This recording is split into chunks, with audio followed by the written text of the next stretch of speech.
Hey guys, so this video I'm going to talk about defending the leg drag pass. I've been out for a while because I was traveling in the States doing seminars, so I haven't been super up to date. But I got the De La Riva video coming out next, as well as a video with Andres Bernovsky talking about some lapel guard stuff. Okay, so let's go and get to it. So we're going to talk about the leg drag pass. So the leg drag in general, usually it happens when you're in De La Riva holding the ankle or the pants, and the guy drags this leg across like this for the guard pass.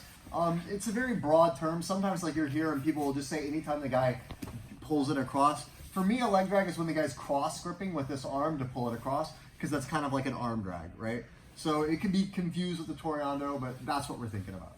Okay, so there's different layers of defense. Like one would be like if the guy's all the way in. We're going to talk more about up front when the guy's putting the position on. Okay, so one of the number one reasons I see people get put into it when they're fighting from De La Riva is the guy's playing De La Riva and people tend to get really far on their side like this. They're trying to put this hook in. Maybe the guy pushes this down. Your hip ends up getting turned. If I'm here, if this foot gets dragged across, it's really hard to come back. It's easy for his knee to pressure in here. You get out of position, right? One of the big things I focus on when I play De La Riva is I always try to keep my hip centered, very much like the open guard as well. I'm keeping my hips centered. So I'm like this. I don't really put this De La Riva hook in much unless the guy drives his knee hard into me, then it's easy to push. But a lot of times I'm very comfortable keeping my knee up and not having the hook in. You don't always need the hook. A lot of times you'll be in this position, you just go to sit up guard, you don't need the hook. If you're doing like the low guard where you're working underneath, you don't need the hook. So, but what is doing this center position do? This center position makes it so that if he did drag this across, right, my leg is ready to loop over immediately, push, and get my leg back, right? When you're like this, chasing this hook, which is pretty easy to push out anyway, now when he drags, my hip is facing the wrong direction. If you've watched my guard retention videos, I talk a lot about hip angle, and this is just one of the ways that it ties in with other positions. So at this angle, I can loop my foot over maybe, but I'm really out of position, right? And if you're less flexible, it's gonna be even harder when you're sideways, right? So we're just here, we're fighting like this. I'm like looking for the sleeve, the collar, the leg drag, he surprises me, no problem. I just kind of loop this foot over, I'll try to get his hip, I'll push and pull back, then come back. This will also help if he tries to drag this one across. Like if he goes this way, boom, here, like this, okay? So keeping that nice centered position, right?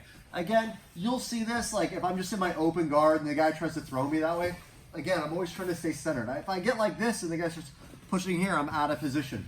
Another thing, and this again ties in with like general guard retention, but there's this whole aspect. I talk a lot about framing your hip and posting with the hands, but this subtle little movement with your hip means so much, right? Like if we're here and he's just doing, like if he's trying to like say just do a Toreando or whatever, freeze right here, and he's starting to go to this side, if my hip is angled this way, even if I'm doing this hip frame stuff that I teach, I'm just doing it on the other side here, like this, if my hips are facing this way, it's hard to use my outside leg to recompose. So this subtle little jump your hip under and angle your hip to face your opponent will make a significant difference in your ability to get your legs into the fight, right? So that's the same thing I'm doing from the De La Riva position or from the open guard in general. I'm here, like the guy starts going this way, make sure you're tilting your hip over to face the guy, right? You can't just do this hip frame thing. He starts to go this way, but I don't actually fight with my hips. I can still be framing, go this way so I can show it. I can still be framing, push me this way, but like not engage my hips and I'm out of position, right? So just that subtle, go ahead and push now. Yeah, that subtle little hip turn under position like that gives me the ability to work that foot up and in.